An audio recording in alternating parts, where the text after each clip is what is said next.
जैसे कि उन्होंने नारा लगाया कि जात पात की करो विदाई, हिंदू हिंदू भाई भाई या हम सब हिंदू भाई भाई। तो सवाल यह है कि जात पात की जो विदाई की बात है ये धर्मशास्त्र से प्रतिकूल बात है, ये धर्म की बात नहीं है। और इसीलिए हमको ये कहना पड़ा कि ये जो बात कही जा रही है ये राजनीतिक बात है, क्योंकि राजनीतिक लोग ये बात कहते रहे हैं अभी तक। कोई धार्मिक अभी तक खड़ा होकर के जात पात की विदाई करो ऐसा नारा नहीं लगाया, और ये पहली बार धीरेन्द्र शास्त्री नाम के व्यक्ति ने लगा दिया। तो हमको लोगों ने पूछा कि भाई ये क्या बात है और क्या ये धर्मशास्त्र सम्मत बात है, तो हमको तो बताना पड़ेगा कि क्या उनकी बात धर्म सम्मत है कौन से नहीं। दूसरी बात यह है कि राजनीतिक लोग जो है और धार्मिक लोग जो है इन दोनों के चरित्र में विशेषता ये होती है कि जो धार्मिक व्यक्ति होता है पहले सिद्धांतों को जीता है और जी करके अपने जीवन में उसका अनुभव प्राप्त करता है। जब वो जानता है कि जो थ्योरी बताई गई है वो प्रैक्टिकल में भी लाभकारी है तब वो दूसरों को बताता है। और राजनीतिक लोग दूसरों को बताने में ज़्यादा उत्सुक रहते हैं, जीने में उतना उत्सुक नहीं रहते हैं। कुछ अपवाद राजनीतिक हो सकते हैं। ठीक है। तो जब इन्होंने धीरेन्द्र शास्त्री ने यह नारा दिया कि जात पात की करो विदाई, तो उसी समय उनको खड़े होकर कहना चाहिए था ना कि आज से मैं अपनी ब्राह्मण जाति छोड़ रहा हूँ, मैं अब केवल हिंदू माना जाऊं, ये मैं घोषणा करता हूं। तब अच्छा लगता कि चलो जो बात ये कह रहा है उसको इसने अब जी करके दिखाने के लिए घोषणा कर। लेकिन वो तो खुद ब्राह्मण बने रहे और दूसरों को कह रहे हैं कि जात पात की करो विदाई। तो ये जो बात है ये बात ऐसी है जो कथनी और करनी में भी भेद दिखा रही है, तो इसलिए भी हमको कहना पड़ा। अच्छा, थोड़ा सा मतलब और सुन लीजिए जी। और दूसरी बात यह है कि ये जात पात की जो विदाई है ये धर्मशास्त्र से विरुद्ध है। लेकिन बड़ा आश्चर्य हमको तब हुआ जब उनके जो गुरुजी हैं, क्योंकि वो तो अभी छोटे हैं, अभी कम उम्र है, एक बार उनकी गलती को बहुत गंभीरता से नहीं लिया जा सकता है।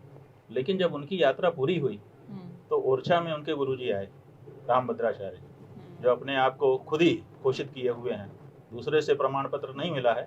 ऐसा कोई विद्यार्थी हमने अभी तक जीवन में नहीं देखा जो खुद अपना प्रमाण पत्र देता हो। संसार में एकमात्र वही हैं जो खुद अपना प्रमाण पत्र देते हैं कि मैं इतना बड़ा विद्वान हूँ। कोई भी चाहे देश में पढ़े चाहे विदेश में पढ़े, किसी न किसी संस्था से किसी न किसी व्यक्ति से प्रमाण पत्र प्राप्त करता है कि इन्होंने हमारी परीक्षा ली और इन्होंने हमको प्रमाण पत्र दिया।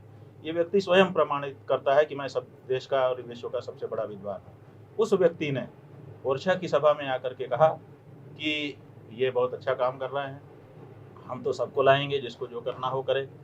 और फिर उसने एक बात कही कि रामानंदाचार्य के पद चिन्हों पर हम चल रहे हैं। तो रामानंदाचार्य जी का पद चिन्ह क्या है? रामानंदाचार्य जी ने कब कहा कि जात पात की विदाई करो? रामानंदाचार्य जी कहते हैं कि जात पात पूछे नहीं कोई, हरि को भजे सो हरि का होई। तो माने हम पूछेंगे नहीं लेकिन तुम्हारी जात रहेगी। हम मना नहीं कर रहे हैं कि जात मत रखो, हम भजन करने आओगे तो पूछेंगे नहीं, हरि का भजे सो हरि का होई। राम का भजन करने जो आए तो उनके अगल बगल में जो लोग रहे होंगे उनसे उन्होंने कह दिया होगा कि किसी की जात मत पूछो। तो ठीक है, वो तो ठीक है कि हम नहीं पूछेंगे, लेकिन विदाई ही कर दो। तो ये जो विदाई कर देने की बात है ये रामानंदाचार्य की बात नहीं हो सकती, एक बात। दूसरी बात यह है कि रामानंदाचार्य किसके पद चिन्ह पर चले होंगे? ये तो कह रहे हैं कि हम रामानंदाचार्य जी के पद चिन्ह पे चल रहे हैं। रामानंदाचार्य भी तो किसी के पद चिन्ह पे चले होंगे, और सबसे बड़ा पद चिन्ह तो भगवान राम का है। जो भी राम भक्त है वो राम के पद चिन्हों को छोड़ करके चल रहा हो, ऐसा तो कल्पना नहीं की जा सकती ना। तो राम के पद चिन्ह पे तो सबको हर राम भक्त को चलना पड़ेगा। तो राम का पद चिन्ह क्या है वो हम आपको बताना चाहेंगे। ये देखिए, ये रामचरितमानस है। रामचरितमानस ये इसका उत्तरकांड है।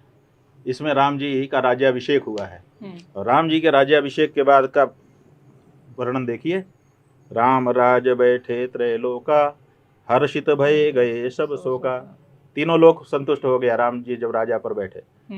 बैर न कर काहू सन कोई किसी से बैर नहीं कर रहा था। राम प्रताप विषमता कोई, राम के प्रताप से विषमता माने यहाँ देखिए हिंदी में क्या लिखा है, आंतरिक भेदभाव समाप्त हो गया। लोग इकट्ठा हो गए, आंतरिक कोई भेदभाव रहा ही नहीं राम के प्रताप से। और राम का प्रताप क्या है? वर्णाश्रम निज निज धर्म, विनिरत वेद पथ लोग, चलिए चलहि सदा सदा पावहि सुखहि, नहीं नहीं भय शोक न रोग। ठीक है। वर्णाश्रम निज निज धर्म, लोग अपने अपने वर्ण और अपने अपने आश्रम के अनुसार चलने लगे, और उससे क्या हुआ? पावहि सुखहि, उन्होंने सुख पाया। नहीं भय, भय नहीं रहा। शोक, शोक नहीं रहा। न रोग रहा। इसका मतलब है कि राम का जो रास्ता है वो क्या है? वर्णाश्रम निज निज धर्म, अपने अपने वर्ण अपने अपने आश्रम के अनुसार लोग रह चले, तब वो सुखी हुए, तब वो निरोग हुए, तब वो भय उनके मन से गया। तो ये राम का रास्ता है। तो आप बताइए, वर्ण के अनुसार। हाँ, अपने अपने वर्ण आश्रम निज निज धर्म, देखिए साफ साफ लिखा है। तो राम का जो रास्ता है, उस रास्ते को राम का भक्त कैसे छोड़ सकता है? और दूसरी बात यह है कि ये जो व्यक्ति है रामभद्राचार्य, ये कहते हैं कि हम तुलसी पीठाधीश्वर हैं। इन्होंने स्वयं तुलसी पीठ बनाई और उस पर बैठे हुए हैं। रामानंदाचार्य की कोई परंपरा नहीं है, हम आपको बताना चाहेंगे। रामानंद ने स्वयं अपना उत्तराधिकारी रामानंदाचार्य नहीं बनाया। और जो रामभद्राचार्य हैं, इनसे पूछिए कि आपके पहले के रामानंदाचार्य कौन है, तो ये नहीं बता पाएंगे, क्योंकि ये स्वयंभू हैं, खुद बन करके बैठ गए हैं। लेकिन ये कहते हैं कि मैं तुलसी पीठाधीश्वर हूं, जिस तुलसी पीठ को इन्होंने स्वयं बनाया है। तो उस तुलसी ने ही तो ये रामचरितमानस रचा है। तो उस तुलसी के शब्दों को तो कम से कम आदर करो। तुलसी कह रहा है वर्णाश्रम निज निज धर्म, और आप कह रहे हो कि जात पात की करो विदाई, वर्णाश्रम की विदाई कर दो। तो आप जो है तुलसी के विरुद्ध जा रहे हो, आप राम के विरुद्ध जा रहे हो, आप धर्मशास्त्रों के विरुद्ध जा रहे हो। तो हम नहीं बोलेंगे, हमने बोला हमारा, क्योंकि हमारा काम है ये कि अगर कहीं ऐसी बात हो रही हो और लोग पूछें तो बताना, तो हमने बताया। तो ये मूल बात है, आप समझे कि नहीं?